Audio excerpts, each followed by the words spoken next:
Hey everyone, thank you all for coming to this HPC Carpentries course. Okay, I think this is a good time to start. Thank you all for coming to the first of this two-day course on HPC Carpentry. My name is Julian Sint. I will be doing the presentation today and trying to teach you prominently about the Born Again shell and how to use it. If you've never heard of it or used it before, don't worry, this is what today's session is about. Today I will be doing part of the teaching for today along with my colleague George Beckett. George, do you want to say hi? Or... Hi everyone, can you hear me okay? Can you hear me? Yeah, I can hear you fine. Okay, yeah. Good. Hi everyone. And the two of us will be teaching you today about the Born Again shell. We've got a couple of people helping us as well. We've got Juan, who is the person in charge of teaching for the ARCHER2 program, and we've also got Eleanor, who works as part of the in-depth support team for. So all of the material today can be found on the ARCHER2 course webpage. I'll put a link in the chat. And specifically today, we'll be doing the introduction to using the high-performance computing concept. And we will be doing things like defining what is a shell, high-performance computer, why do we care about high-performance computers, that sort of thing, and how to use it, of course. One last thing that I wanted to point you towards is the course Etherpad. We will be using that to, like, for interactive questions and answers, to, you know, like, if you've got any questions, feel free to either post them in the Etherpad or in the chat. I mean, I've posted a couple of things in the chat already, but in case you need to know, this is the chat, here you go. And if you have any questions, be they questions like, you know, if you feel you need some clarifications about some of the things that we've said, if you think that we're going too quickly, if you think that we're going too slowly, if you think the text on the screen isn't large enough, please either post it in the chat, post it in the Etherpad, or raise your hand. One of us will notice, and we'll go about changing that. Cool. So let's start with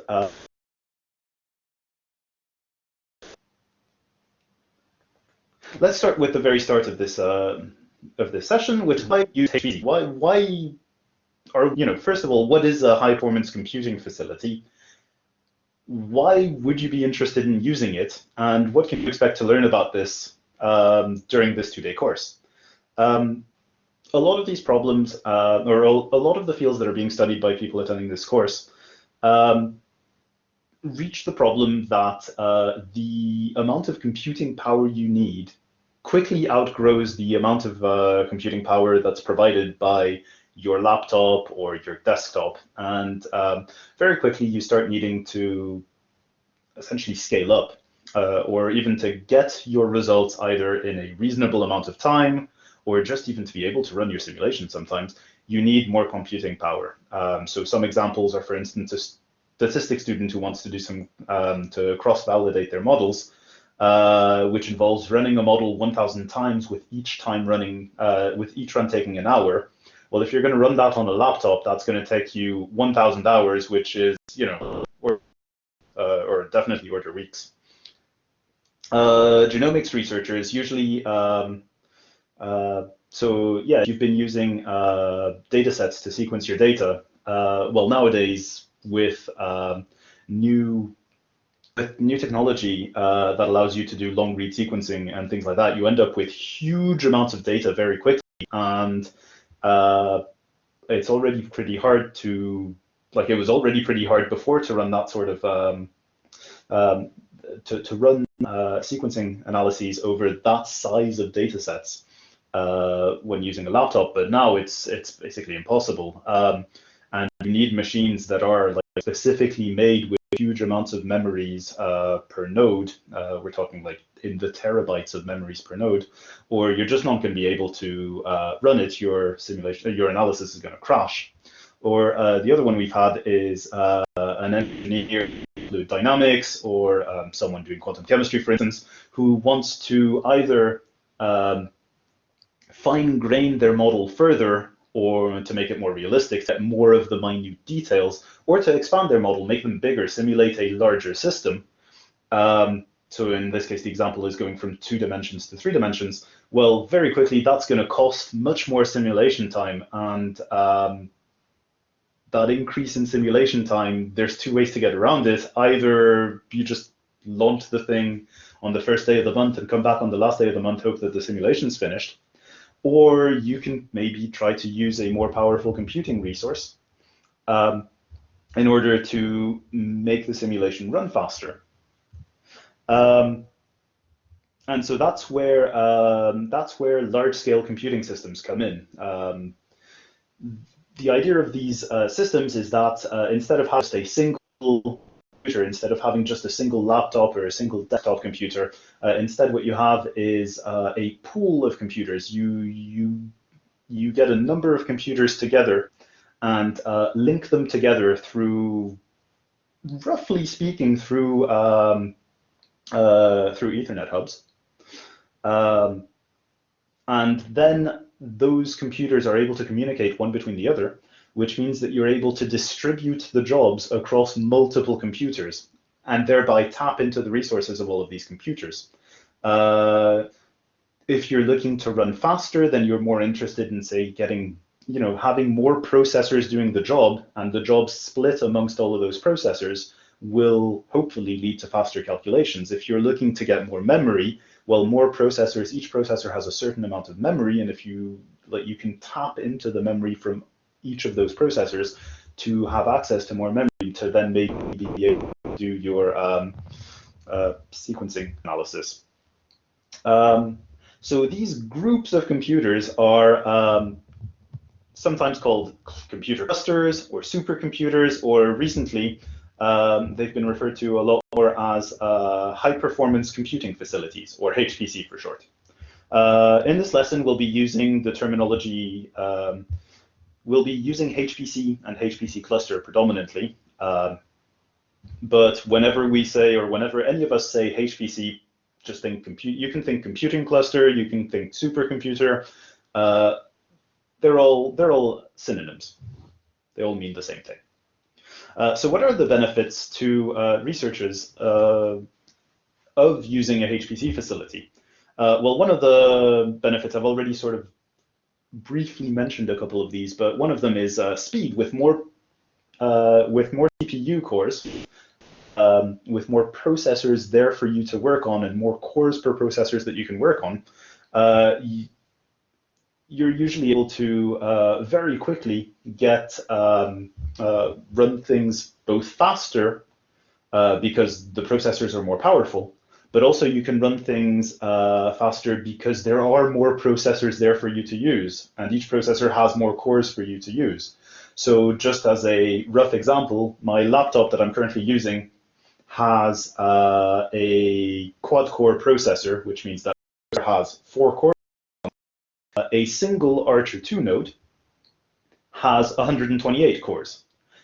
So even assuming that the cores on my laptop are roughly the same power as the cores on ARCHER2, that's still an increase of 32. So there's 32 times the resources on a single ARCHER2 node than on my laptop. So it's insane. Then volume.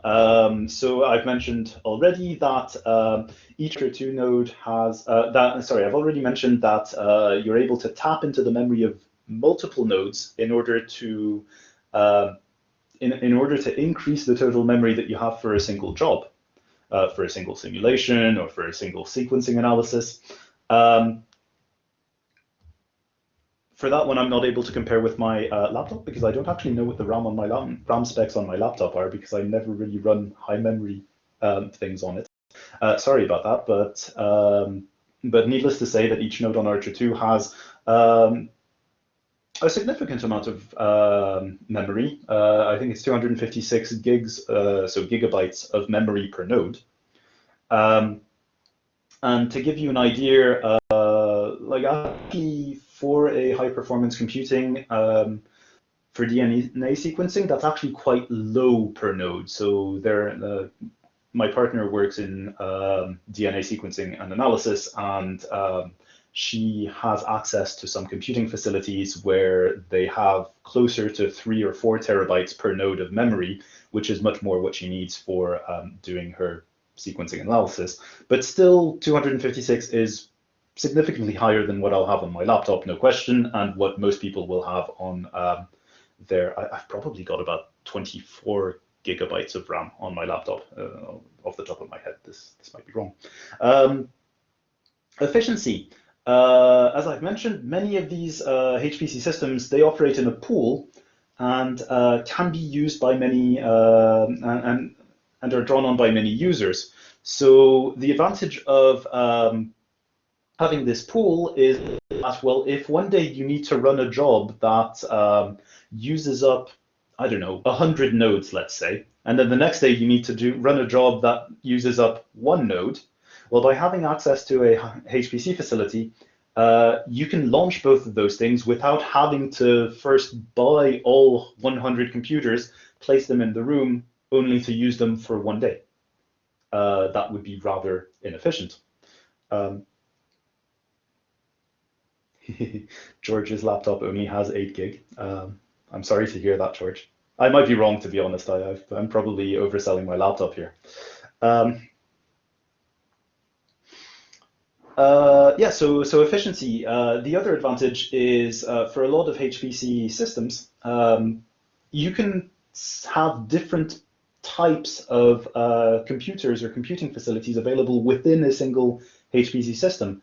So you could have, for instance, a number of nodes that are specifically with CPUs and a number of nodes that are maybe specifically with graphical processing units to allow the people who maybe want to or are more interested in doing in using graphical processors as accelerators, they can just tap into that resource. And the people who are more interested in using classical processors can tap into those resources, which means essentially it allows for flexibility from the users to be able to get the ideal setup they need for their experiments. Costs I've already mentioned. Like, can you imagine having to buy 100 computers in order to run your simulations and then linking them all together? And then there's also an upkeep cost. Making sure everything works does take time and money. And essentially what these HPC facilities allow are 2 things. The first one is bulk purchasing, which means that when these systems are bought, it's bought in bulk. You're getting not 100 computers, but like I think the total ARCHER2 system, I'm gonna get this wrong, but I think it's about 4,000 computers, which is several orders of magnitude above what we can consider. Like just imagine in a single room. But also the other thing is there's usually government funding that helps to purchase these, which means that the cost to the research community for using these systems is significantly reduced. And the best part for most researchers, at least in the UK, is you can always apply as part of a grant for ARCHER2 time. If your grant comes through, you have that ARCHER2 time, which means that it can be a huge cost-saving thing. And then lastly, convenience. Maybe your simulation will take just as long to run as they would on your personal laptop.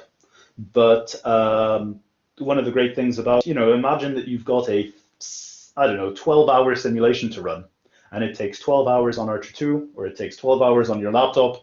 Well, if you run it on an ARCHER2, you can turn off your laptop at the end of the day. You don't need to leave it there sort of like whirring away in the background for all evening. I heard that there was a question. Oh, I got that wrong. George says the full ARCHER2 system has about 5,500 nodes, so I was underselling it there. My apologies.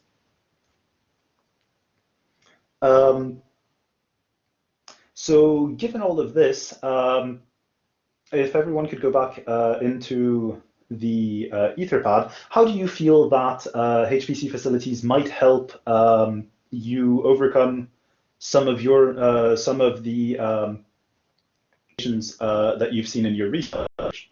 So, for instance, for me, I've already put it, but essentially faster computational power means that my models will converge faster. I'm able to get my results in order hours as opposed to order days.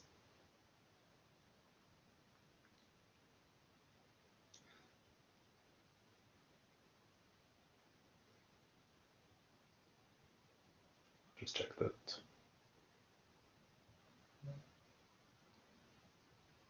Cool. So today we'll be specifically focusing on the command line.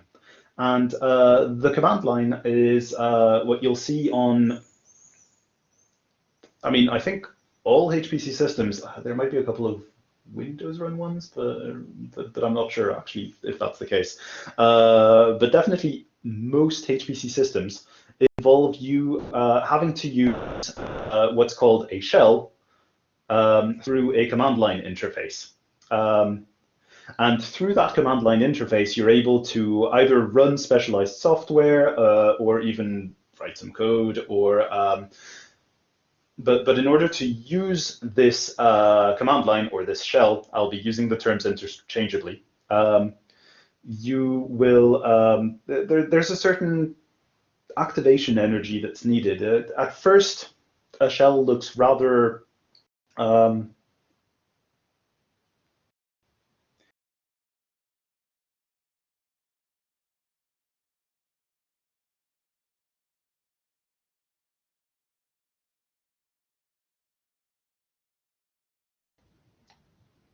Julian, I think we may have lost your audio. Can you hear us? I see Julian is reconnecting. Hopefully he'll be online in a moment. Can you hear us, Julian? Back. Yes, I can. You're Sorry about that. To tell us the first impressions of a shell or a command line would be, and then you lost. Brilliant. Sorry about that. So I was just going to share. So what does a shell or command line look like? Well, quite frankly, it looks like this.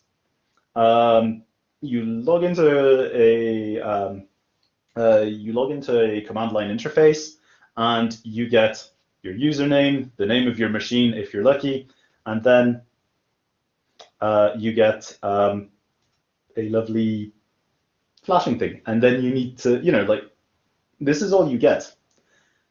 And the aim of this course today, what we're going to try to do is make you a bit more familiar with what you can do with this, how you can go from this flashing white square to actually be able to run simple programs, move around within your HP facility, like file system, things like that, how to create new folders, how to create files within those folders, how to edit those, that sort of thing, and give you a couple of tips and tricks to make life using the command line interface more easy for you. So the command line interface that you're seeing at the moment, you wouldn't be able to tell, but most people use the Born Again shell, so-called because it's a derivative of a shell written by Stephen Bourne. So there was the Bourne shell, and then it was slightly improved to make the Born Again shell. Born Again shell, or Bash, is the default shell on most of the modern implementations of Unix, Unix being the operating system that most HPC systems and facilities will use. But also, the Born Again shell is the default in most packages that provides Unix-like tools for Windows, more on which in a sec. Cool. So when you interact with the shell, you're using the command line interface, which is called that because it's used as a term to distinguish it from a graphical user interface or a GUI, which is maybe a nice, like whenever you look at through documents on Windows, that would be a graphical user interface. And the heart of a command line interface is a read, evaluate, print loop. And what that does is a user will enter a command. Let's say I will enter ls, that is a shell command, and then I will press enter. And what the shell will do is it will read that command, it will evaluate what it does, and then it will print the output to screen. In this case, it reads ls. ls means I should output everything that is in the folder which I created. It outputs the files. The files are everything that's not blue, and the folders are in blue in the folder in which I am, which at the moment is my home folder.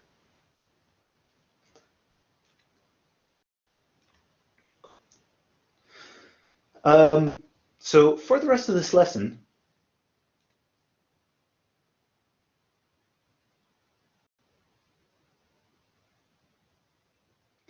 yeah, sorry about that. Can you still hear me?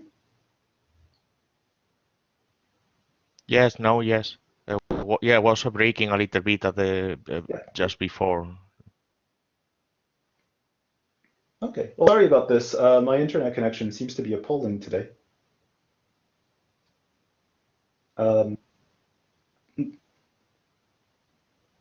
Yeah, my internet connection is rather flaky today. My apologies.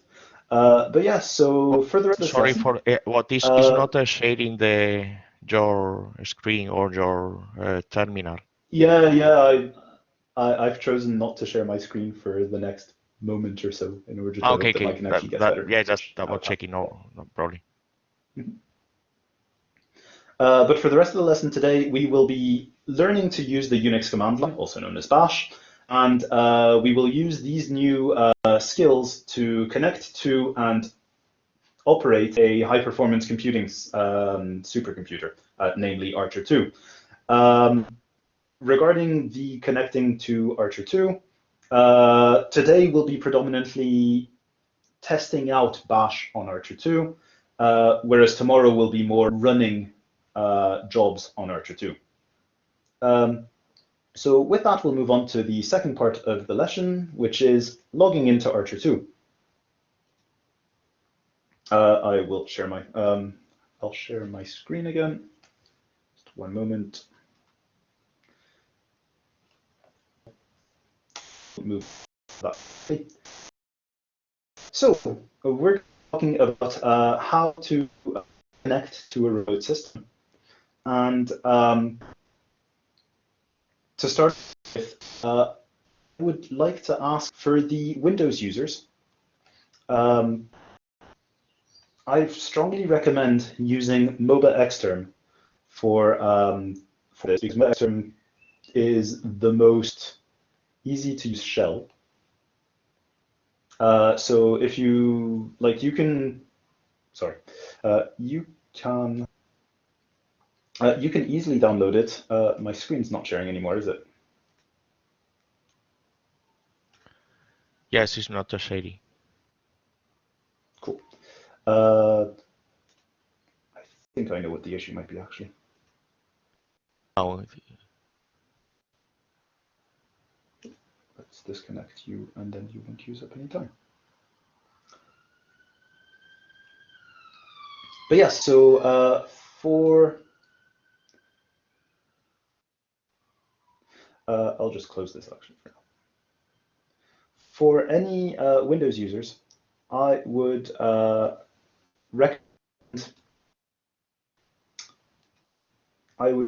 really recommend you use the MobaXterm as your terminal, mainly because it's the most similar to what I'll be using, what George will be using through this course. So if you've not already done so, I would recommend that you download the MobaXterm Home Edition. And then we'll be able to sort of go through the next couple of steps. Now, yeah, that is a very good point. George points out that the Home Edition term can be used without charge. I think you can have something like up to 3 sessions open at the same time, something like that. And if you need more, then they start to ask you to. You never really need more than one session or two open at the same time. Yeah, and part of the reason that we're pushing this is because the ARCHER2 documentation assumes that Windows users will be using MOBA Exterm, so it's much easier to read ARCHER2 documentations if you're using that client. So if you've already got MOBA Exterm open, and actually I'm going to need to reopen this, but I think this is the thing that was messing up my internet. If you've already got MOBA Exterm installed, it's relatively easy to set up. I'll just briefly go through that, but cool.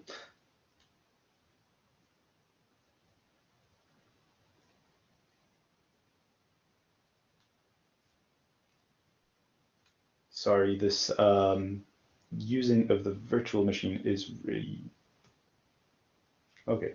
It's just not working, so I won't do it. Do you want to talk me through it and I'll share my screen? If that would be okay, Yeah. that could. You want me to share my terminal? Is it fine to use WL? Yeah, WL should be fine. If you could, George.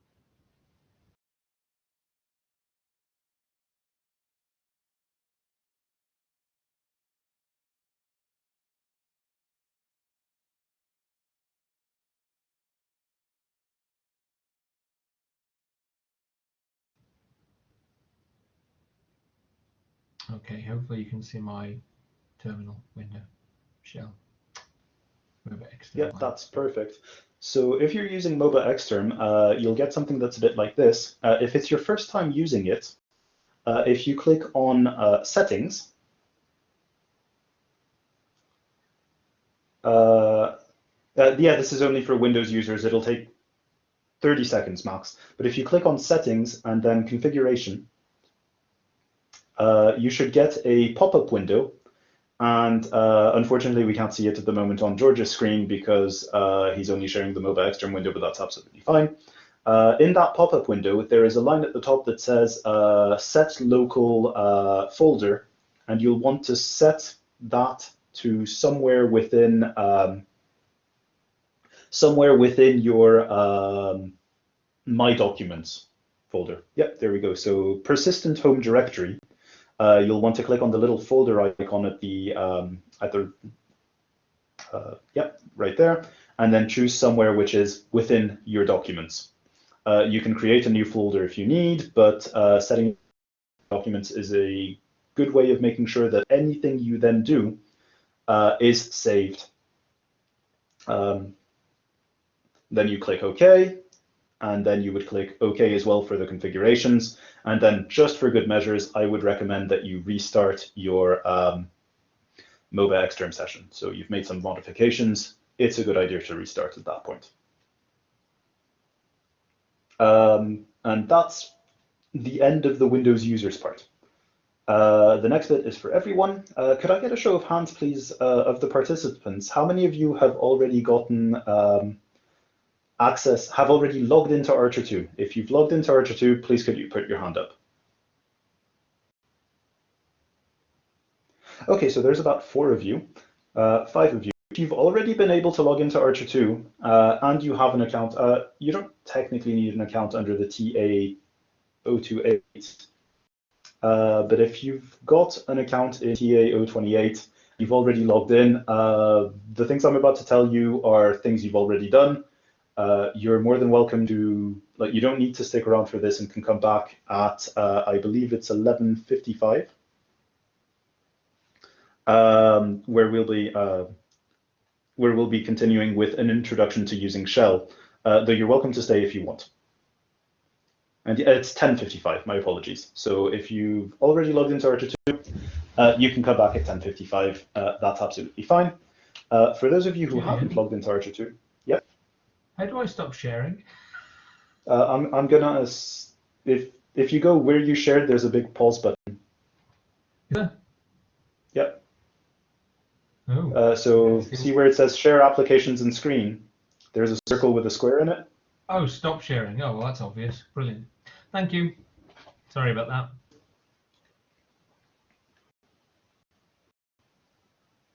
But yeah, so for everyone else, we will be talking you through. We'll be talking how to get an.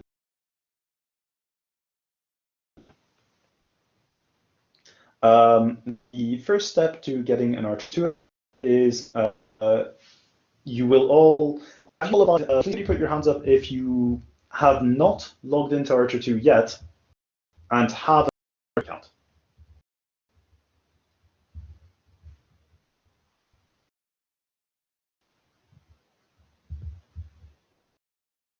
Okay, so it looks like 3 of you. So most of you have, so that's really good. That makes that easier. For anyone who hasn't, you can go to safe.epcc.ed.ac.uk.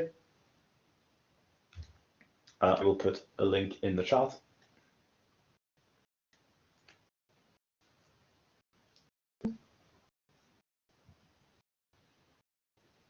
You can go to safe.ed.ac.uk, and from there you can, if you've not gotten a safe account, you will need to create a safe account.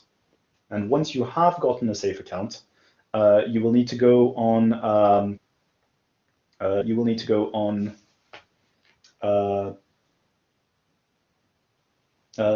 Request login account. So in the top bar, login accounts, request login accounts.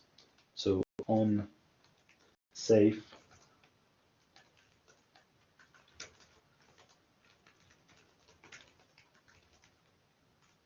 And you will need to request an account for TA028.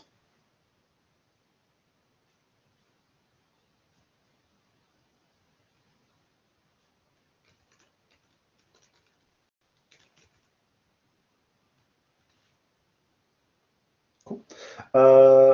Right. Let me share again my screen. I'm really sorry about the connection issue. I've never had this before.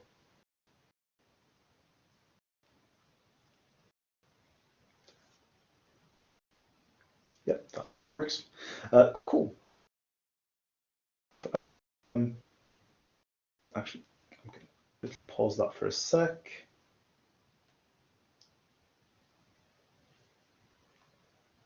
Yeah. In order to be able to log into Safe.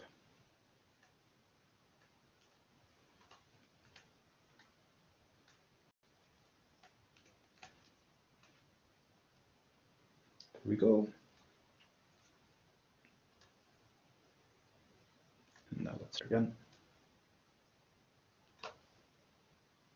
Yeah, I'll talk through the SSH public key files in a sec. Don't worry, if you're asking for an account, you do not need the SSH later.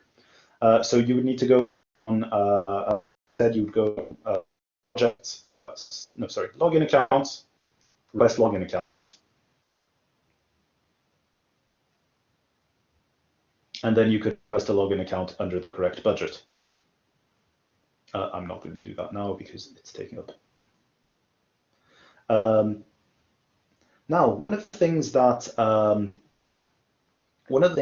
we request from ARCHER2 users is for users to log in with a 2-factor authentication. The first one is by using a password that is initially randomly generated, but that then you will need to change to something that you'll remember. And the second bit is an SSH public and private key. And the way that you can generate an SSH key is by using the command SSH -keygen, and then you can define the type of key you want. So the one that's recommended for the course is... Julian, are you meaning to share your terminal right now? I'm meaning to share my entire screen. I'm really sorry. I don't think you are. All right. No, my connection is appalling today. I don't know why. I will reload this and see if it helps. My apologies to everyone for how terrible this is going.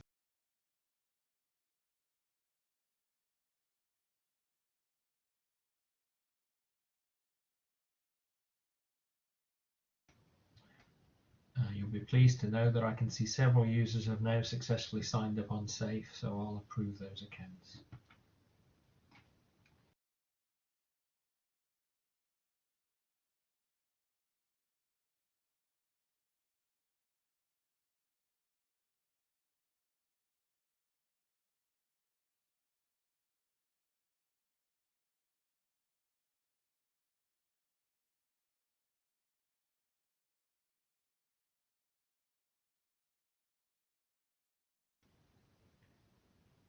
don't currently have audio for you, Julian. We do see your screen though.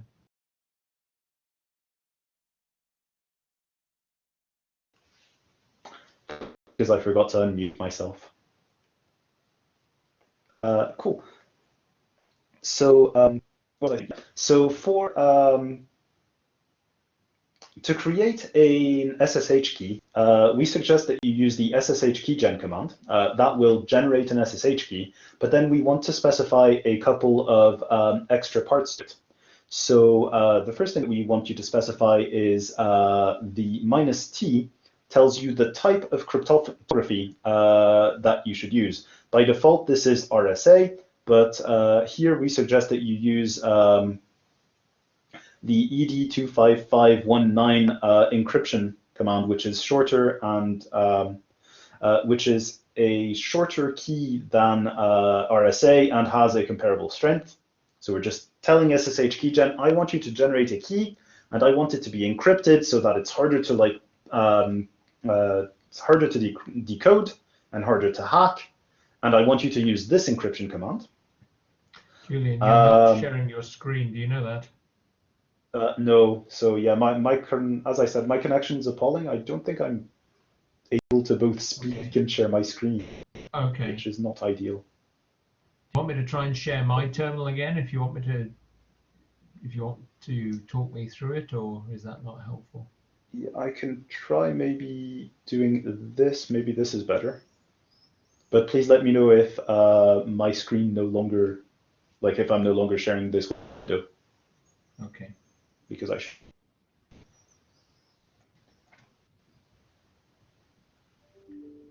yeah, so want SSH keygen with this type of encryption to make sure that it's hard to hack and difficult for other people to use. The -A is the number of rounds of passphrase derivation. Increasing this number makes it harder for the passphrase to be hacked again. And then the -F is specifying where you want your key to be saved. And if you run all of these commands, let me switch to my terminal window. There you go. If you run all of these commands,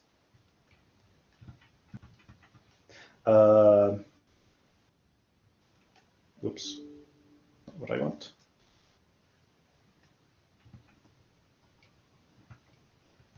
Okay, so if I'll answer that question in a second, Luke, if that's okay.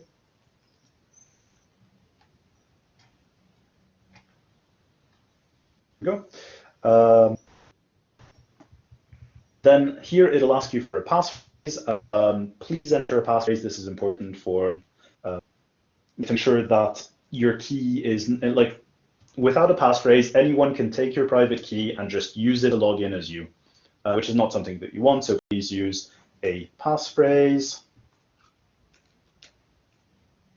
And once you've entered your passphrase, you will get the key's code.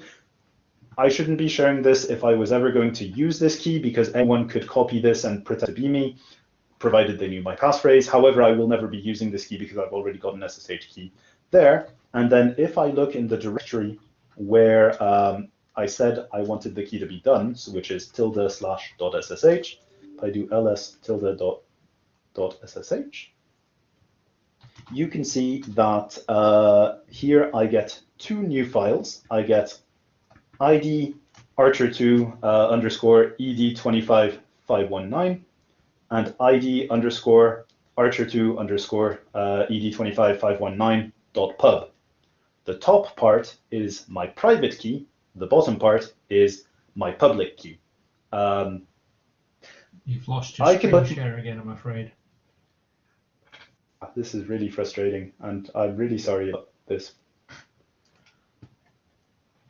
What about if I share my window? Let's try that. If you could, that'd be grand, if that's okay with you. I will try. Oh, you're sharing now. Yeah. So so the private part is the important part. It's the key that will unlock your access into anywhere into the lock, which you put on various HPC facilities. The public part, the .pub bit, is a lock that you are setting in place in on different HPC facilities, like ARCHER2, like other machines perhaps, in order to say, well, as long as I've got my private key, you can let me in, or you know that it's safe to let me in. So there were a couple of questions. There were a couple of questions. There were a couple of questions that I saw. One question was from Luke saying, I found that the form did not accept my key, but you were able to generate with RSA. If the RSA key works for you, just use the RSA one, that's absolutely fine. Can you use the SS? I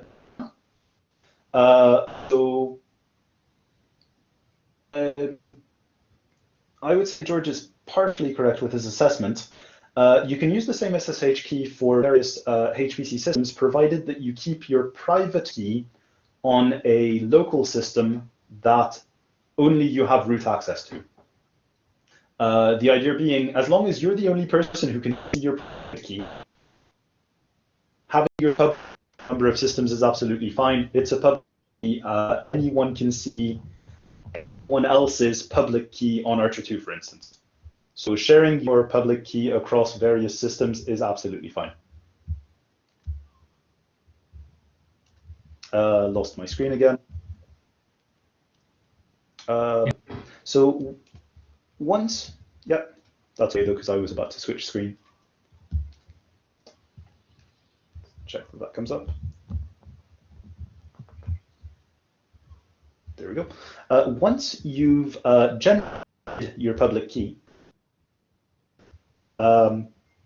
you can go into safe. Hopefully I've not logged out of safe. There we go. And you can go into the login account that you created. So I have a, as you can see, I've got a number of login accounts. You can have many different login accounts. Potentially you can have them per project. And I've gone for a very, very high-end naming style. So my username for this project is TA02HJS. You can add your new SSH key by clicking Add Credential.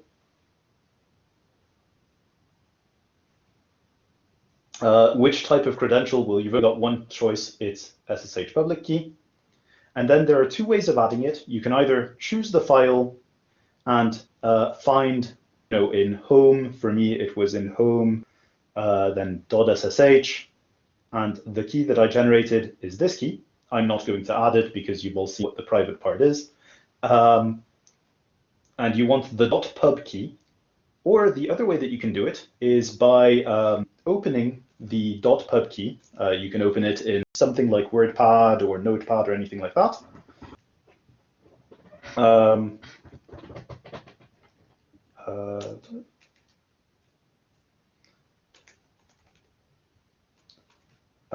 And you can just look at that. You'll get a huge string of letters and numbers, and you can just copy and paste it. So you won't have seen me copying it from my shell, but I was in my shell to open up the SSH key, the public part of the key, and you can copy and paste it. And once you've done that, you can click Add, and your key will be uploaded to ARCHER2 within about 10 to 15 tops, usually, actually probably sometimes quicker than that. Once this is done, once the key is uploaded, you will get an email saying, congratulations, your key has been uploaded, and then you can actually log into ARCHER2. And the way to do that is, at first, you will need your 10. As I said, when you have an ARCHER2 account set up, a randomly generated password, which you can view by clicking View Login Account Password. If I were to, I've recently reset my password in order to show you how to go through the steps of logging in. I'm not going to click on View Login Account Password because if I do, any of you could potentially log in, but for security reasons, I don't really want to share that password with you. but I will stop sharing this and start sharing my terminal again.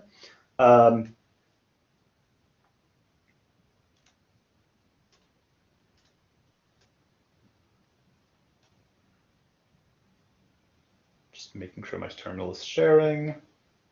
There we go. To log in to ARCHER2, you would run SSH -i to specify the path to your identity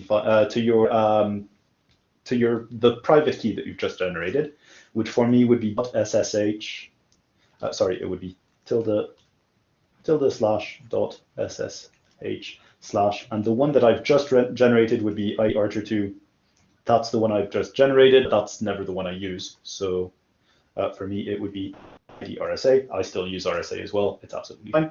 And then you want your login name, which is TA028 JS at log.archer2.ac.uk. And you click that. Hopefully, if I've not messed everything up,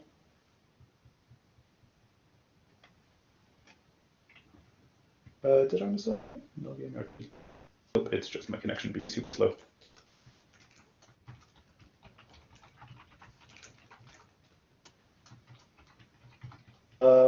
Yeah, it is reachable. It's just I have a terrible connection. Yeah, so if I that, there we go. It asks for password.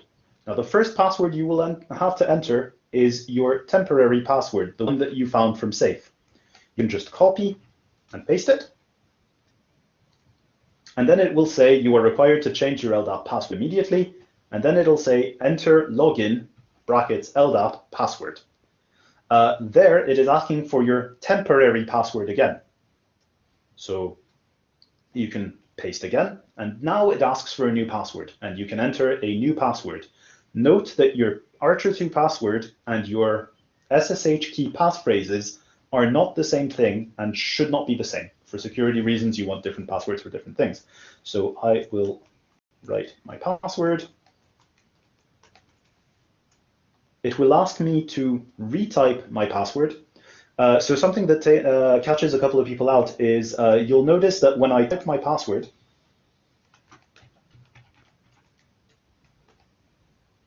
there's no, it doesn't show how many characters I've typed.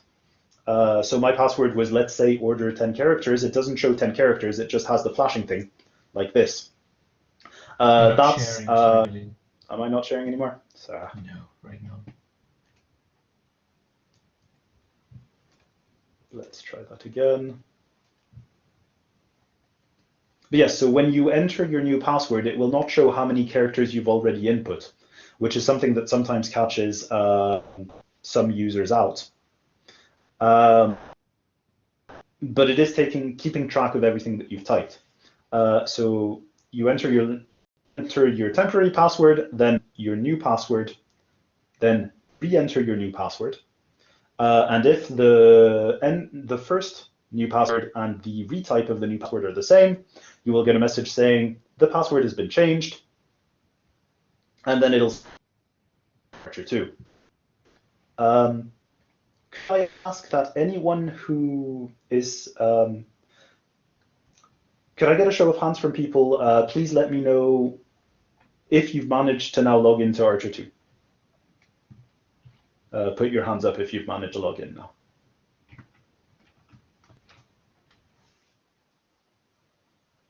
Cool.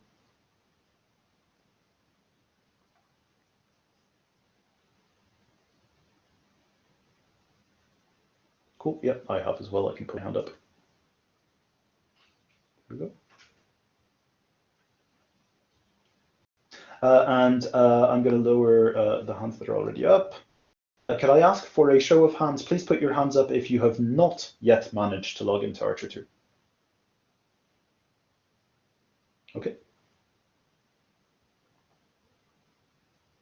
So if you have managed to log into ARCHER2, for the next, what was I going to say? For the next, until about 5 minutes to 11, 25 minutes, we will be helping people to make sure that they're able to log in. So please, if you've already logged in, please feel free to come back at 10:55. And for anyone who is struggling to log into ARCHER2, please let us know what error messages you are getting. So request login password is not responding. So I think you don't want request, you want view password. And actually, now that I've changed my password, I'm more than happy to share my screen to show you what my old password was, because it's a bit meaningless at this point. Check that it's sharing. There we go. Yeah, so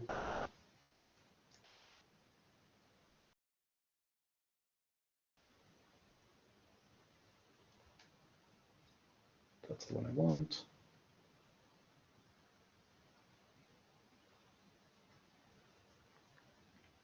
Cool. So when you're on this page, the button you want is View Login Account Password. If you request password reset, it will simply reset your password. If you've not logged in after having reset your password, it's not going to reset it again, if that makes sense. Not until you've changed your password can you reset it. So if you click View Login Account Password, this is my old temporary password. And it shows you the last temporary password that you've requested. This is the one that you would need to copy paste. This password is now completely meaningless because I've already changed my password, as you all saw.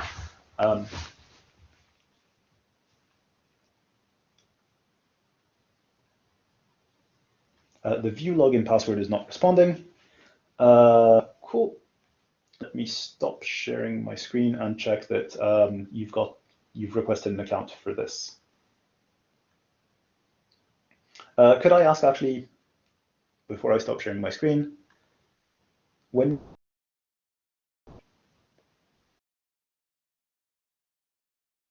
and it says, where's the bit I'm looking for? Here, could you confirm that it says TA028 resources?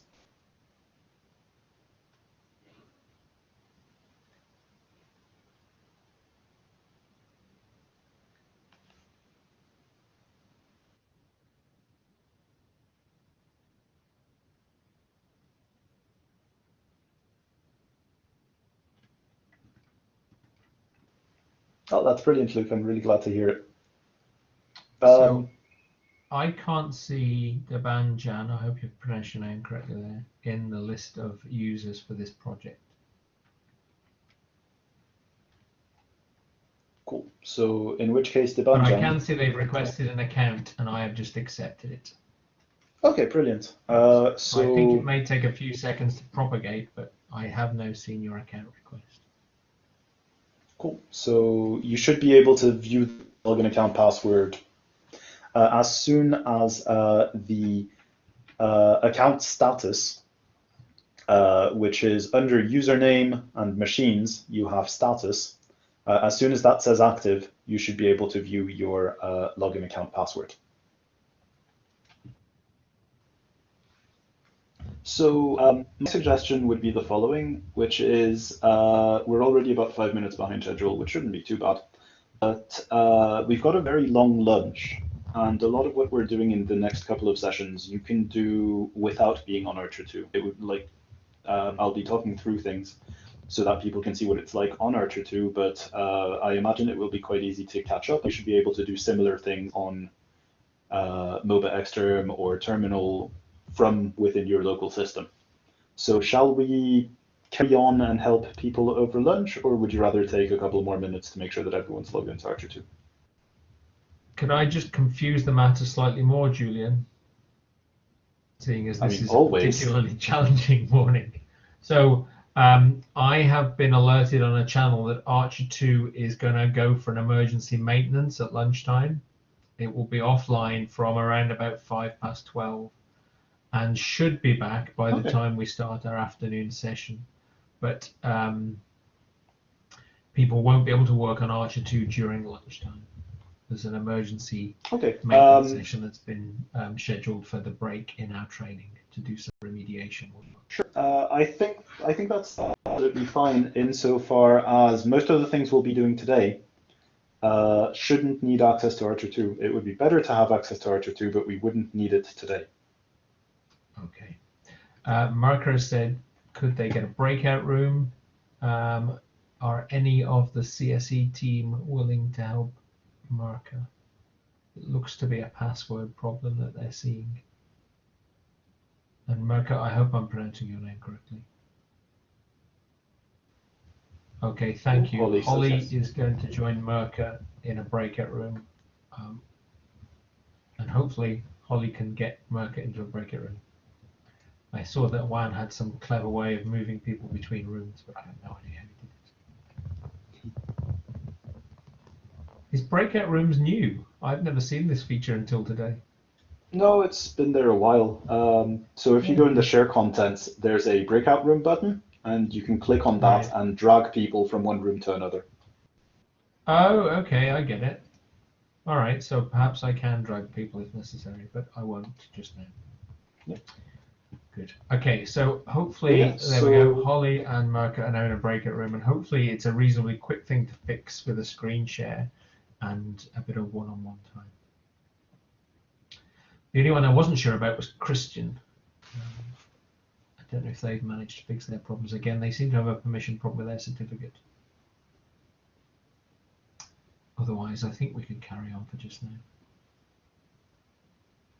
Cool. So in that case, let's carry on. Let me quickly share the thing I'm meant to share. Christian, and if at the end of the day you've still not managed to log into ARCHER2, we're more than happy to take the time to make sure that you're logged in for tomorrow's session, like before tomorrow's session. Or certainly I am. I shouldn't speak on behalf of everyone else who. No, I'm sure we'll be willing to help. These things are usually very subtle little things which are easy to fix if you're sitting next to somebody at their laptop. Unfortunately, in the technically challenged world of Blackboard, it's somewhat more tricky. So what I'm about to discuss is exactly the same on ARCHER2 as it is on MOBA Xterm, on a local terminal on MOBA Xterm, or on a Mac terminal or a Linux terminal. All of the commands we're about to discuss in this session are the same across the board. And I'm going to be talking a bit more about commands. Now, you've already seen me run a command, and I've already mentioned how commands have a read, evaluate, print method of being used. Of if I were to enter a command, let's say the command who am I, the shell will read who am I, will check, is there a program called who am I that I'm aware of? If there is, it will run that program, and then once if it's found that program, it'll run it, and then it'll print whatever the output is to screen. So on ARCHER2, for instance, if I run who am I, it returns my name. On ARCHER2 is the EA028. Yes. If I were to do the same thing on the local system, it would return jsint because I don't have the same username across both systems. So it doesn't matter which I run that. It gives the same thing. The commands are the same. Now you can find out a bit more about any commands by, like if you're wondering, well, what is this command who am I that the shell is running? You can use another command called which will tell you where on the system who am I is. Click who am I, and it tells you, well, whenever you run who am I am running a program which is found in this directory. We'll be talking about directories a bit more in a sec. Yeah. Just to re-emphasize, the who am I command will find a program that's called who am I. In this case, that program is here.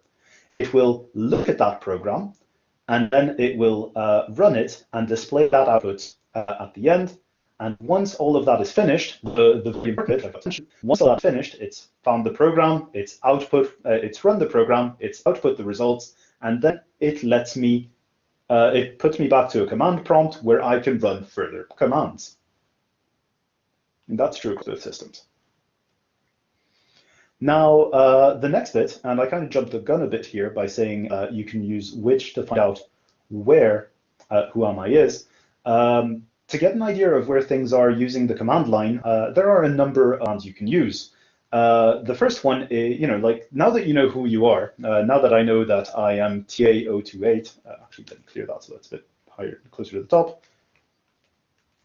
Now that I know that I'm TA028JS, the next question I might have is, well, where am I? And one way to find out where you are is by using the command pwd. PWD stands for Present Working Directory. A directory is akin to a folder on Windows. So this command will get the shell to ask the system, in which directory am I currently? And if I type pwd, it tells me that I'm currently in directory /home/TA028/TA028/TA028JS. Now this also happens to be my home directory. When you log into a system, if you have a home directory, you will be logged in to the home directory. My screen sharing has failed again. Let me quickly see if I can do that. I will be rebooting my PC after my laptop after this, just to make sure that, in case that's a problem. Yeah, so there you go. I'll run that again real quick. If I run present working directory, output /home/TA028/TA028/TA028JS, which is my home directory.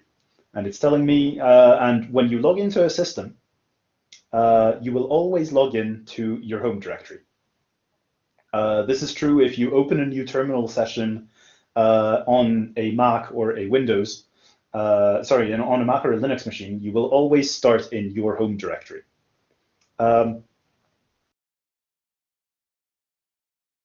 So okay, now we know what we are and where we are. How do we find out what's in this directory? Well, the command to find out what's in a directory is the ls command. ls stands for list. It's literally asking the shell to list everything that's in this directory. If I type ls, I'm typing the wrong window. If I type ls, at the moment, it's not showing anything. That's because my directory is completely empty. I'm going to run a command that will explain a bit later. So don't worry too much about this, but I'm generating a file within my folder or directory.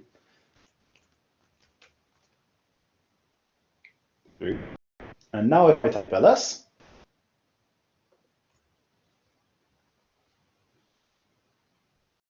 and now if I type ls, you will see that it's listing a file. The file I generated has a path. If I were to make another file and type ls again, it shows me two files instead of one, because I'm slowly adding files within my home directory. Your screen share is failed, I'm afraid. It keeps failing. I know, I'm sorry. I'll keep reminding you. No, it's okay. It's very wearing for you, I'm sure. I'm hoping that I'll be able to reboot over lunch and that it'll be better after that. Okay. Cool. So if you were to open now a second terminal window, which I'm actually more than happy to do and to try to share that, try the optimal word, and run ls here, you might see a lot more things than you do on ARCHER2, because your home directory is not going to be necessarily as empty as the ARCHER2 home directory when you first log into it. If I type ls here, you'll see that there's a number of files, which are not in blue in this case, and folders, which are in blue. Note that the coloration is something that I have set up on my local system. On ARCHER2, in general, you will not see colors. You'll see, for instance, that on my home directory, I've got my documents. I've also got my music. I've also got downloads and a couple of other things, some of which are relevant, most of which are not. I've stopped sharing. Cool. Going back onto ARCHER2.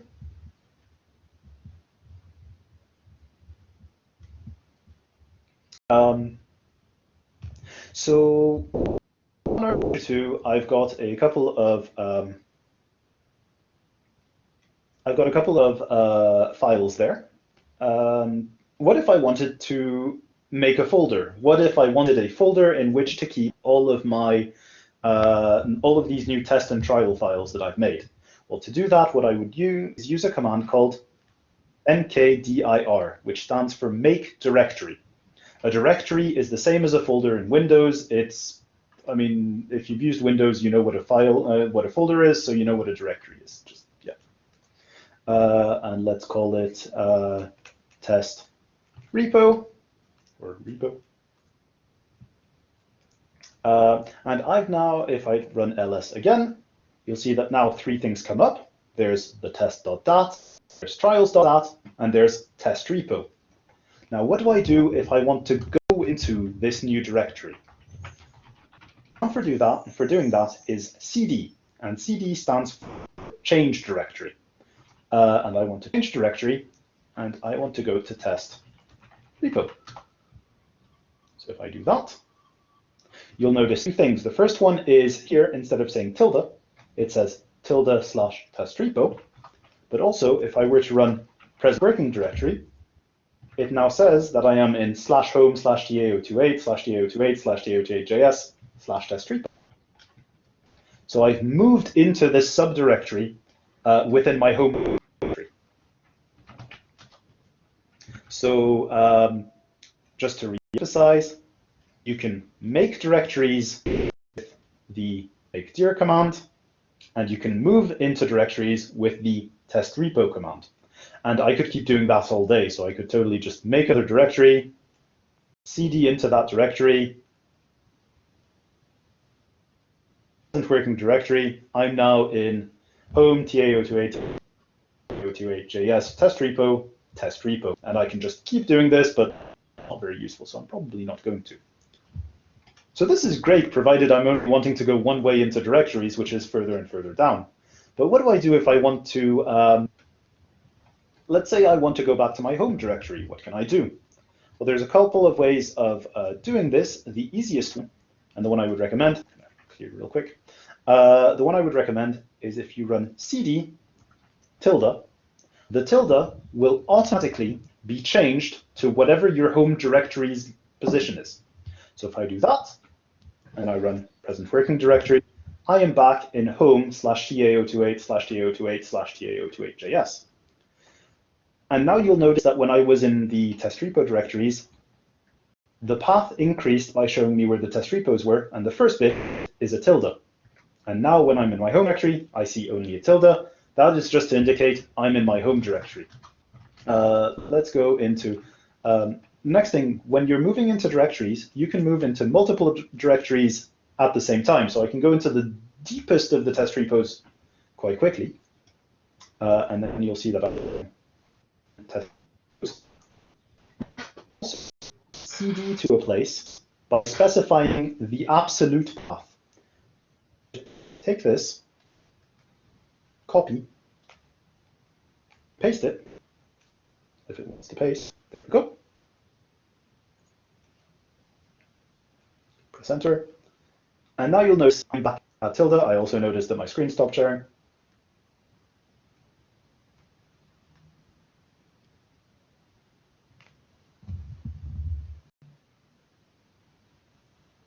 There we go.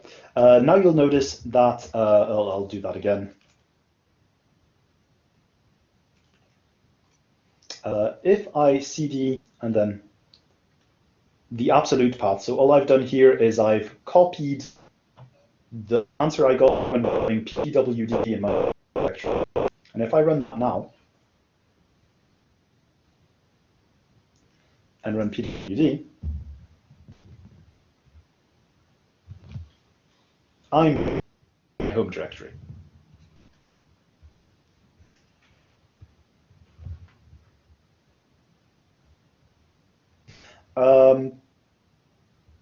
So this absolute path is quite interesting because, sorry,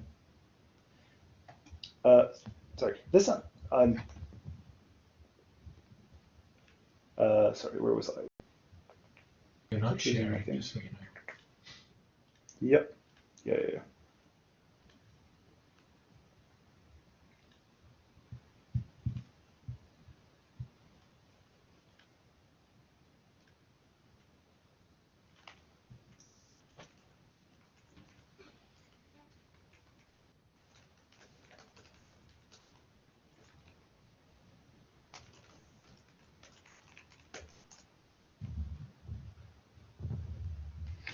Right, so I'm showing again. So this absolute path is quite interesting because it tells you all of the various levels that you're using. I'm not showing again.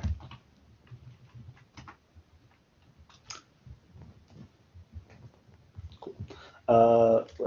Let me try sharing one last time. Sorry about this. I'm really sorry about the terrible connection, everyone.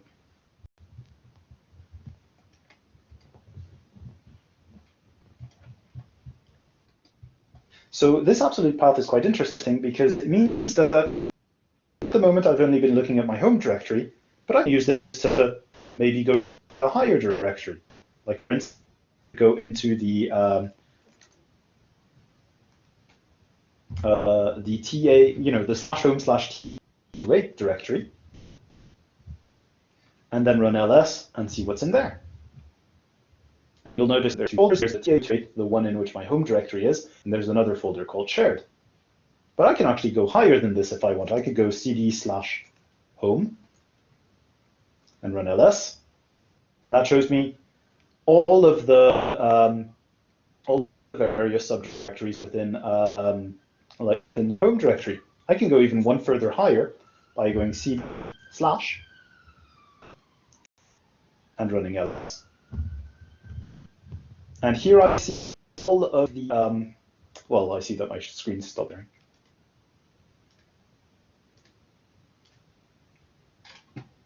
But here, when I do cd/, I see all of the, what's the word I'm looking for?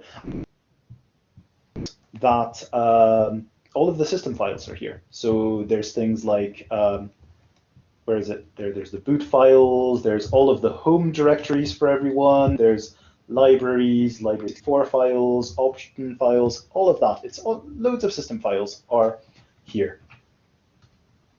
Now I'm not able to, while I'm able to see some of the things here, I'm not able to change any of the files. It makes sense. You don't want your users on a shared facility to be able to alter files that everyone is using. So in general, the only place where I'm able to make changes to files and edit things is in my home directory, which is why your home directory is, it's important to be able to do this. ARCHER2 is a bit different insofar as there's another directory that you're able to use, but we're not going to get too much into that thing.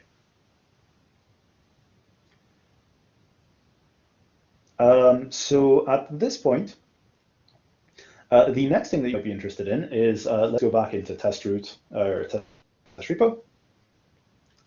What if I want to, you might have noticed that if I want to go to just home/test repo, well, that's a lot to do. I can either cd/home/TA028/TA028/TA028js/test repo. That's a lot to write. And admittedly, I could the tilde to remove a lot of this and do that, but that's still a lot to write. And so there's a trick to not have to do this. And the way you do that is you can go to the repository above by using double dot. And if I double dot, you'll notice this fall into just the first of the two test repos. If I run ls, there's a test repo here, and if I run working directory, you'll notice that I'm in the top of the test repos. cd dot, you go up one directory. I'm going to go back into the repo just for reasons. These can be changed. So I do c double dot slash double dot, press enter, and I should be, and I am, back in my memory, and my files stop sharing here. So at this point, I am going to pass over to George, who is going to tell you a bit more about the ls command. In order to, like, there's a lot of things that you can do with the ls command that can give you more information and more interesting information than what I've been showing so far.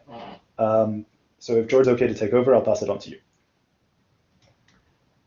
Yes. Can you see my terminal window? That's the first thing. Not yet. Darn. Not at the moment, but you are sharing. If you expand it so that it's on your screen, I think I might be able to. It's definitely on my screen. Have you got multiple screens? No, I have one screen. Okay. Shall I stop and try again? Let me stop and try again. Is this one of those candid camera type things that we used to have? Oh, I see. Actually, there's two things that look like they might be right. So let's try that one. How does that look?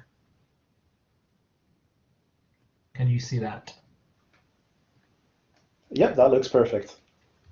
Brilliant. Okay, that's good. All right. Thank you, Julian. So I'm going to carry on with this session through until the lunch break. So I've got my terminal set up very similar to what Julian had. If I go back to my home directory, and I can do that, well, let's do it using the shortcut, which is the tilde. You'll see I have a very similar setup to Julian. Julian was using the training account, which is the T028 account. Actually, I haven't set up a training account, so I'm using a different account budget, which is Z19, and that's actually the CSE team. But apart from that, this is very similar to what you're doing. So Julian has given you a quick tour of the file system on ARCHER2 and shown you that your data on ARCHER2 will typically reside in either your home folder or potentially one of the shared spaces that we haven't looked at. But there's lots of other things on the ARCHER2 file system which most of the time you don't need to worry about. So you saw that there were other user accounts and they had files in them too. And you probably saw that at the top level there are lots of other complicated and unusual sounding files and directories which are system files, which again you don't typically need to worry about. What I'm going to do just now before we move on is just pause a second and check if there's any questions anybody wants to ask about what we've done so far. You can put them in the chat, or if you prefer, you can just open your mic and speak. All right. Are people following along? Are people logged into ARCHER2 just now and trying these commands? I'll assume yes. Okay. So in some ways, the ARCHER2 file system is very similar to the file system on your own laptop. It's a tree-like structure of directories, or sometimes called folders, and within that tree structure you can have files and objects and various other data elements that you can then use in your programs and your science. But on Archer and on most HPC systems, although all of the file systems have the same naming convention, there are different kinds of file system, and it is worth knowing a little bit about those. So as we've said already, the file system, or the place in the file system we've worried most about is your space within /home. And that's your home space. And that's a very useful place for keeping all of your work-related files. maybe programs, maybe some data, maybe notes that you've taken from experiments and the like. The big advantage of the home file system is it's very resilient, and on ARCHER2 and on many other systems it's backed up, so that if there were a problem with the computer and the file system became corrupt, the systems team would be able to recover your data, or should almost always be able to recover your data.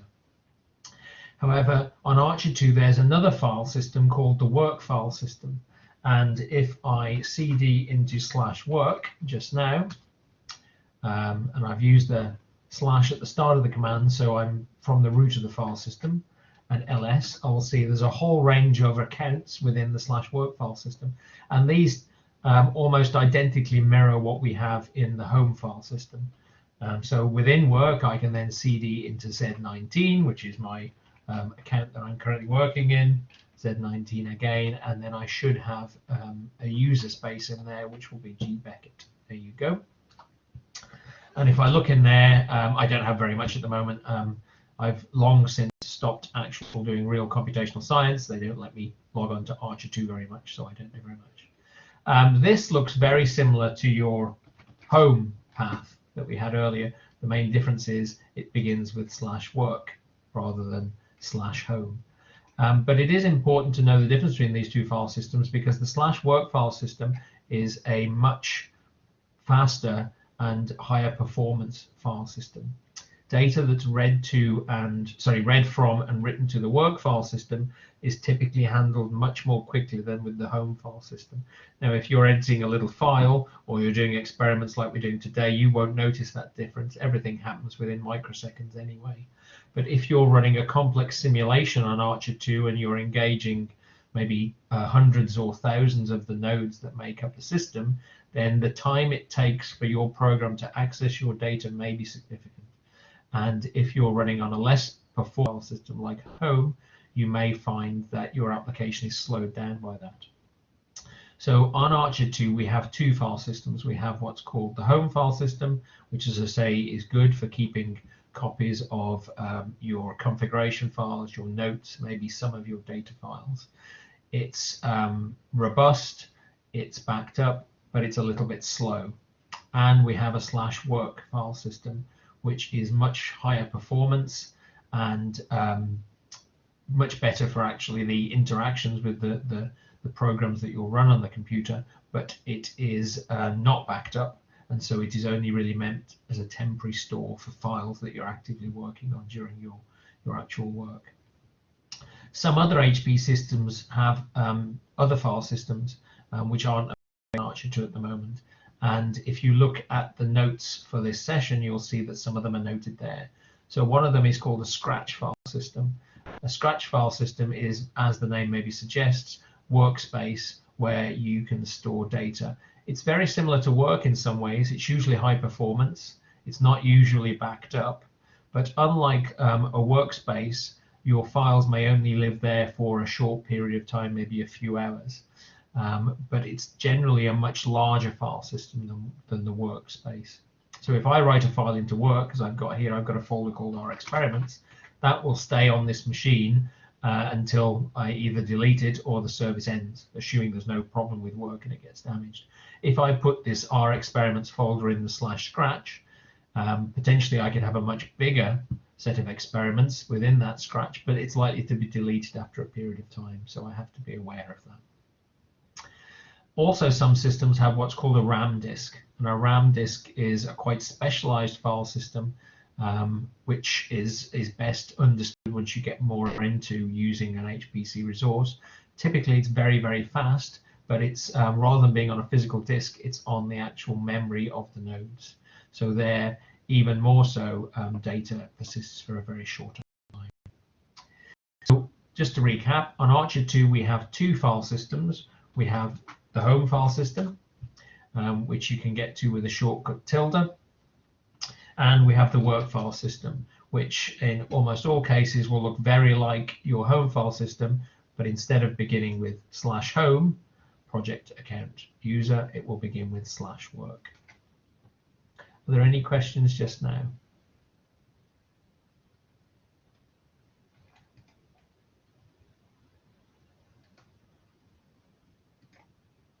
Hello. Okay. Yep, sure. Yeah, so when you write the cd/work, the lot of this list, what does this mean? I mean, these lists are E6. Yes, This this long list here. Yeah. That I'm highlighting. Yeah. So that is a list of all the other accounts that have been set up on this machine. So here is TA28, which is the project that has been set up for this training course. You can see there are other TA accounts here, and I'm pretty sure these will relate to other training courses. Some of them you may have been on, or some of them you may be registered for, and they will have files related to that project. And then other projects here will relate to research groups, typically, that are using the system for their science. So although you can see the names of these directories, it's unlikely that you can navigate into them. Their files will be protected and only available for members of that project. But as I'm a member of the Z19 project. I'm also a member of, I can't remember which TA project. I think it's TA008. So if I try and CD into TA008, which is the last training course I was on, there you go. You can see, I can see in there. Oh, no, I can't. I lie. Okay, sorry. So there you go. I wasn't on training course 008. I must have been maybe training course 009. But when I try and access files that are not part of my project, it will tell me, as it's done there, that I don't have permission to see those files. Does that make sense? Yeah. And so if you're logged in, sorry, carry on. When I was making that CDR experiments, that one, it is showing that you don't have any file or directory in your computer, in your bash. It is written. So. Okay, when you tried to run this command on, sorry, I'm highlighting the wrong window. Did you try and run this command from your account? Yes. Okay, so that's because I have a folder already called R experiments. Unless you have one and you've created one with the mkdir command, you won't have such a folder in your space. So if you remember, let me just clear the screen to make it a bit tinier. If I go back to my work allocation, Z019, am I in the right space?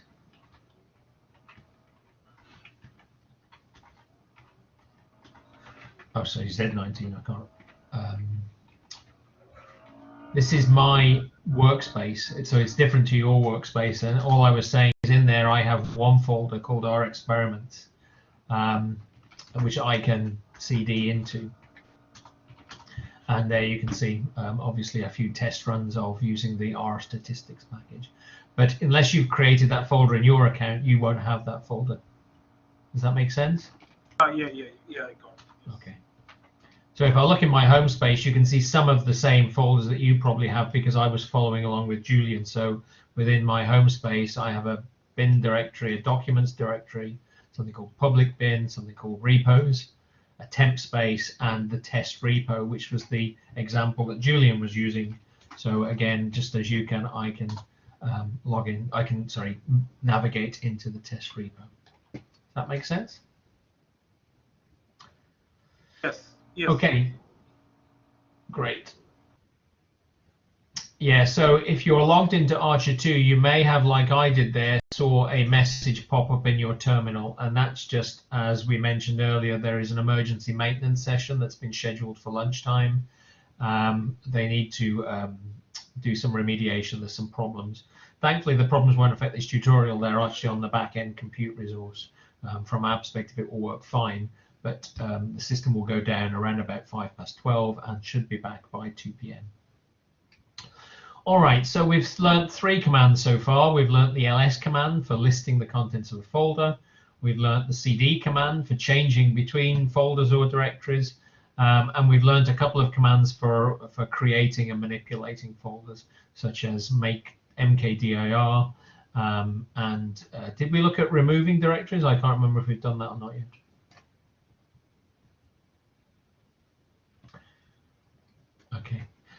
Now, a lot of these commands can be used just as, oh, there's nothing in there, let me give up the folder. Just as they are, so ls will just do a straightforward list of the contents of a folder, but most Unix commands or Linux commands have options associated to them.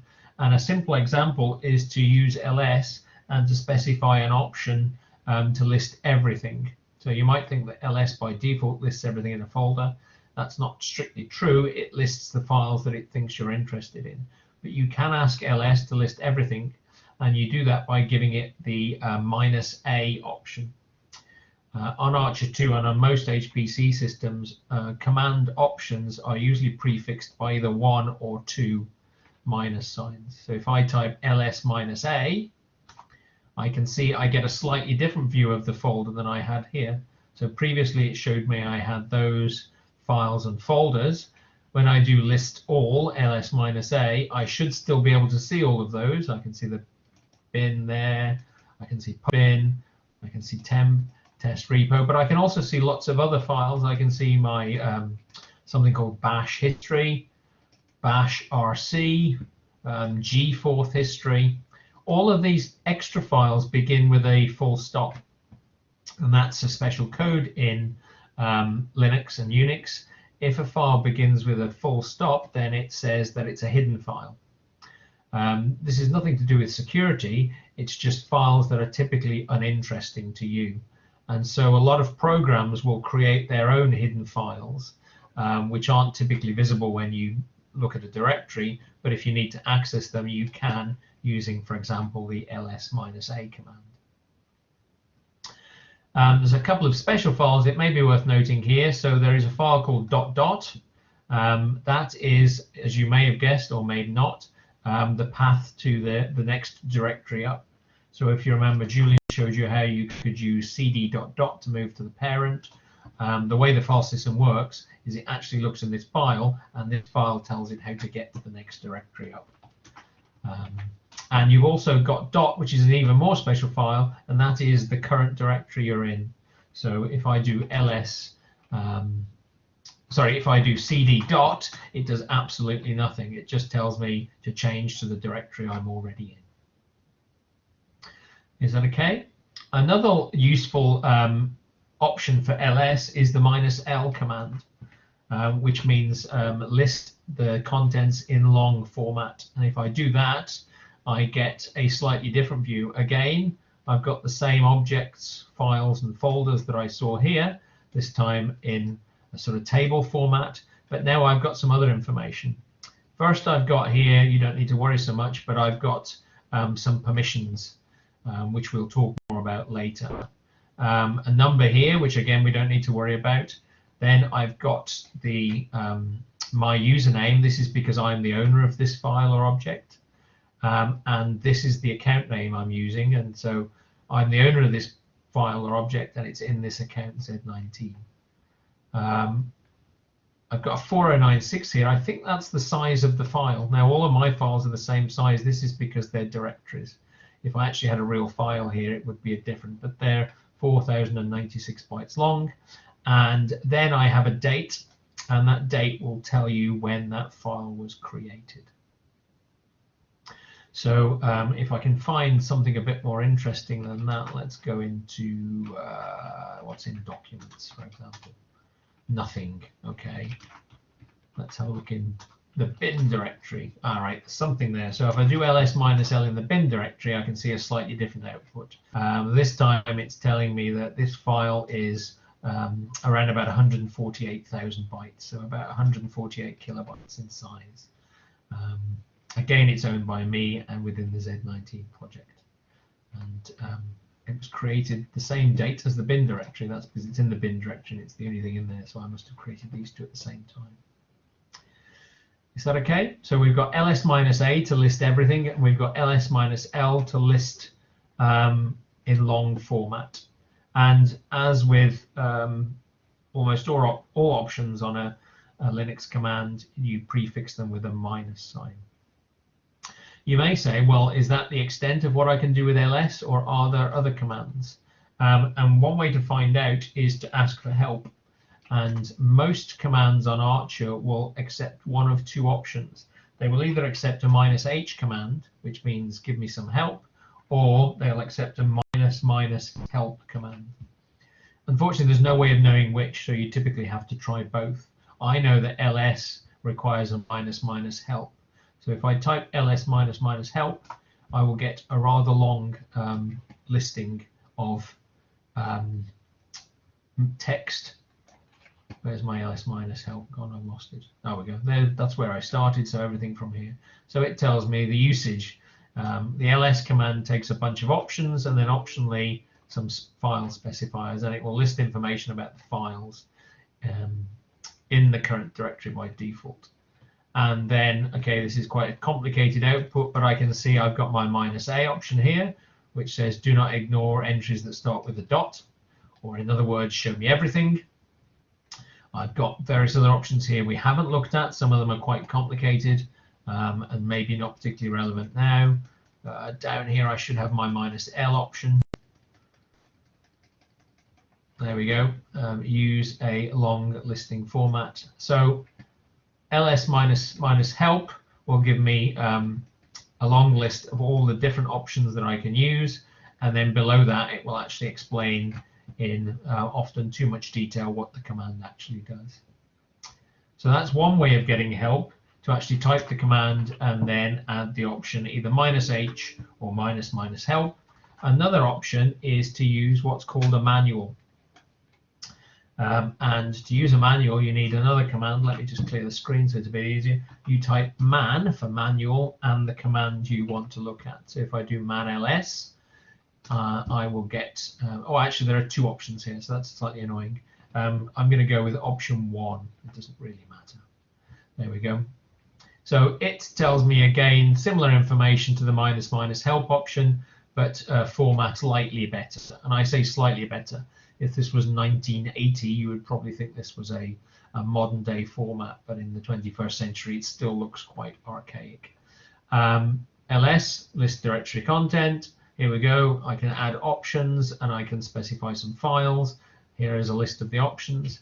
If I want to scroll down the page, I usually press the space bar, or I can use the up and down arrows to move a line at a time. Spacebar will move a screen at a time. So if I do spacebar, you can see I'm stepping through. It's quite a long file. It tells me at the bottom where I am in the file. If I want to scroll back up, I typically use the B key. So spacebar to page down and B to page up. But almost always easier is to use the up and the down arrow keys to scroll by line, simply because they're easier to remember than space and B, until you get more confident with the system. When I finish reading the man page, I actually need to quit. It tells me at the bottom how to do that. Press Q for quit. So I press Q and it will take me back to the terminal window I was at. So man is actually a real program that you then start to interact with, a little bit like some of the applications you may have used before. Is that okay for man and ls? All of the things I'm telling you are in the notes from today, so it's a good idea to read back over these either tonight or maybe in your lunch break, just to refresh your memory. We've covered quite a lot of material today, and it's often it takes a couple of attempts. Certainly if you're like me, it takes a couple of attempts for that to sink in. Any quick questions just now? All right, I'm afraid I'm running a little bit behind schedule. I'm talking too much, but the next session was to talk about reading and writing files, and that will take us around about 30 minutes. Now, because the system is going to go down at 10 past, I am going to start this session, but we may not quite finish. So far, you've seen how the file system is laid out and how you can navigate around the file system. Yes, the link is available from the website, and these are HTML documents which you can always access actually, but I'm sure you could download them if you wish. Let me quickly put the link back into the chat. I think it's in the top of the Etherpad file. Yeah, so if you navigate to this link here and then look at course material, it will take you to an online copy of the material which is in a sort of book format that you can read, download, or use as you wish. All right, so we've learned a little bit about navigating around the file system. What we haven't done yet is learn how to actually make some interesting files. Now, on an HPC system such as Archer, one of the most common kind of files you'll have is plain text files. Just these can be notes, these can be computer programs, these can be configuration files. Almost anything can be stored in text files, which is a little bit different to maybe a traditional sort of laptop where you'll have application-specific formats. For example, if you've got a Word document, you have to load it into Word. It doesn't make any sense otherwise. If you have an email, you have to load it with your email program. One of the positives, I think, about the HPC world is most programs are plain text, and it gives you lots of flexibility in how you access them. So we're going to learn a little bit about how to create some simple text files. Now, one of the downsides, I think, to an HPC system is there is no very simple text editor. Most HPC systems will use one of two text editors. It's either called Emacs, which stands for Editor Macros, or it's VIM. And I don't even know what VIM stands for. These are both text editor programs that began their life in either the 1970s or perhaps the 1980s, and they are quite technically challenging to use. That doesn't mean you should try and use them. Sorry, it doesn't mean you shouldn't try and use them, but it's just a warning that it takes a little bit of time to get used to them. One of the very positives about Emacs and VIM is they're both very powerful tools for writing text. And once you learn how to use them, you'll find it's very quick and easy to create programs, notes, all manner of other things, even create emails and the like. However, for today, we're going to use a much simpler text editor, which is called Nano. Now, the good thing about Nano is it's easy to use, or relatively easy to use, and quick to learn, so it's ideal for this course. The less good thing about Nano is it's not always available on HPC systems. It is available on ARCHER2, and often you will find it on an HPC system, but it's not guaranteed, whereas VIM, and usually Emacs are always available. So when you start getting more experience, then you want to be able to move between different systems, you'll need to probably learn a little bit about either VIM or Emacs. But for today, we're going to use Nano. And I'm going to start by typing the command Nano and give it a file that I want to access. So actually, sorry, first of all, I'm going to change to my documents directory. So I put the file in a sensible place. And type the command Nano, and I'm going to call my file draft.txt. When I press enter, it very quickly loads a terminal window here. I'm very sorry, but the joys of working from home is that Royal Mail vans turn up outside your door and knock on the door. Could you just give me 2 seconds while I go and see what that is at the door? I apologise, I'll be back in a moment.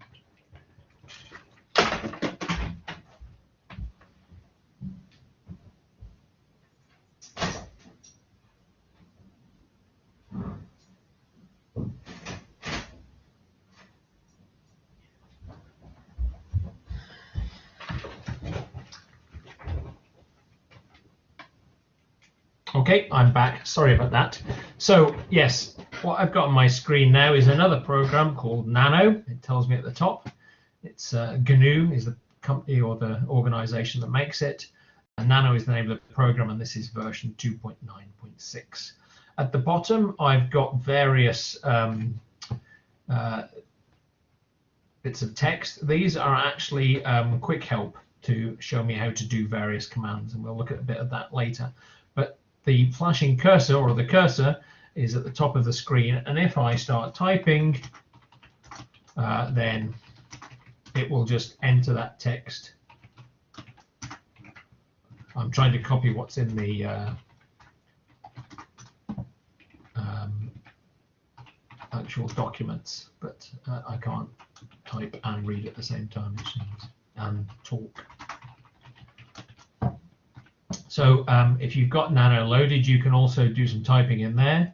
and you just press return, start a new line. It's very straightforward. It's a text editor. Now, if you want to save the changes you've made, you need to write out the file, and to do that, that's annoying. I've just got my broadcast message from ARCHER2. That won't appear in my text file. To do that, I need to write out, which is effectively what in the 1970s was save. And it's telling me here I need the *O. That means Control O. So if I press and hold the Control key and hit the O key, it will save. Okay, it says file name to write. It's called draft.txt already, and I'm happy with that. So I'll press return, and then it will have saved a copy of my draft.txt with the latest text in it, not this message here, which isn't visible. It's just the way that Archer broadcasts messages. It does it deliberately. It's because if you're in the middle of a session and there's an urgent message, it needs to tell you in that application. Once I've saved my changes, I can use Control X, *X to exit. I'll do that now, and that takes me straight back to the directory structure. So if I now do ls, I can see I've got my draft.txt file. If I do nano draft.txt again, oops, I can't type, then, if I do nano draft.txt, then you can see that's the text I typed earlier. In the instructions, it will tell you a few more of the quick keys that might be useful. They're not nearly as convenient as a sort of text editor you might have on your laptop. In particular, you can't use the mouse to highlight, copy and paste things, but you can cut and paste lines. So say these two lines were in the wrong order. If I move to the start of a line and type Control K, which down here it tells me is cut text, then it will remove that line. It cuts it, but it actually remembers it. And then if I move up to the line I'm interested in and type Control U, I can actually uncut that text back into the text file. So that's a quite convenient way to cut and paste, in modern terminology, lines if they're in the wrong order or if you want to move things around. But as you can see, it's not nearly as easy to use as a modern text editor, but there are various things down here that do make it a little bit easier. Also, if you type Control G, you can learn much more about how different commands work, and you'll find you can copy and paste, you can do search and replace, you can actually format your text so that it's nicely wrapped, for example, if you're writing an email or a document. All that's down there, and you can experiment at your leisure. The good news is you can't break anything in Nano, so if you wanted to create just a simple experimental file, I'll Control X to get out there, and play around with the control keys. If the worst comes to the worst, you can press Control X. If, like me, you haven't saved your latest changes, it will warn you and give you the chance to change. I've messed up my text file, so I'm going to say no, I don't want to save those changes. But yeah, you can always Control X to exit from Nano. Is that okay? So it is worthwhile spending a little bit of time getting used to Nano, because that's the tool we're going to use quite a lot during this course to create some simple script files and some simple program files. Does anybody have any questions?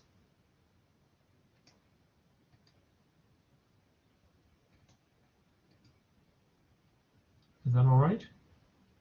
Good. In the last couple of minutes, I'm stuck in Vim. Oh, okay. So I get stuck in Vim all the time, but what you probably need to do is type escape :Q exclamation. So if I load Vim now, this is a somewhat more complicated editor. If I do escape to make sure I'm in command mode, and then I should be able to type the : key, quit, an exclamation says quit now without checking. And that will get me back. But yes, VIM is a challenging tool.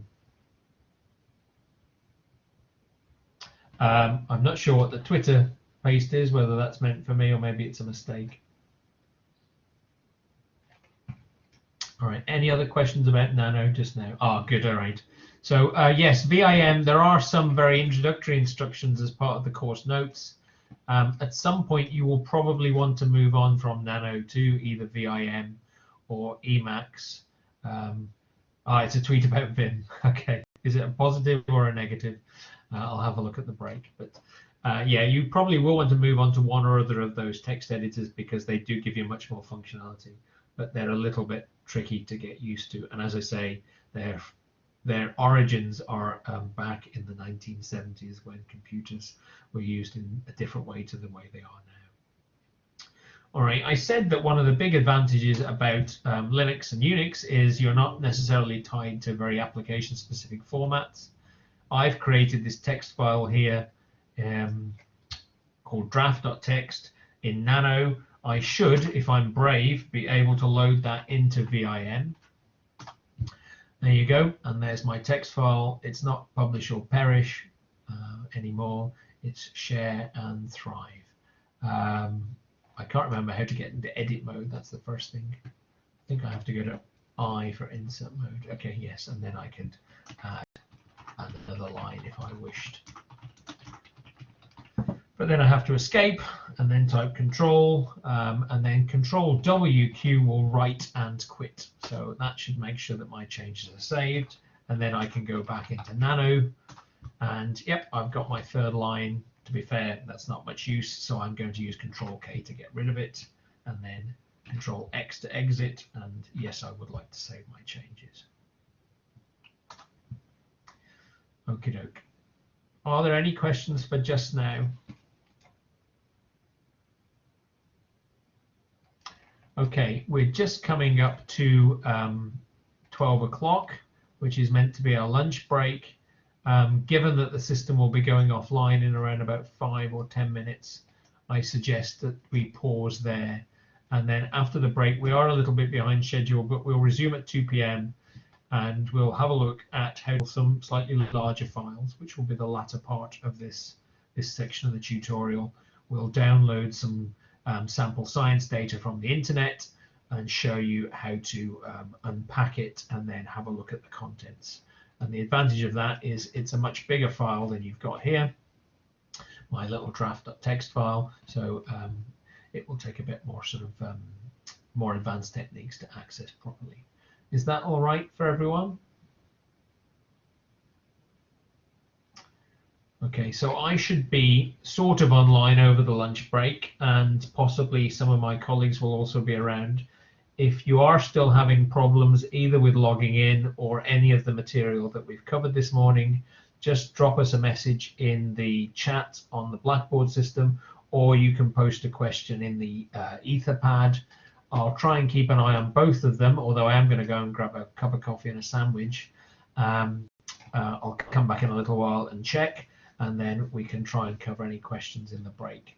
And as I say, if you have a look through the material that I've pasted the link to in the chat, the training course material, it covers what we've done this morning in probably about the same level of detail, but then again, you'll get a sort of reminder, and it's a different medium, so hopefully will help you catch up. If you get to the session we're on just now and a section called Looking at Files, where it suggests you download some data from the internet, then you can pause there because that's where we're going to start after lunch. All right, I'm going to have a look at this tweet and see if it's a positive or negative about VIM.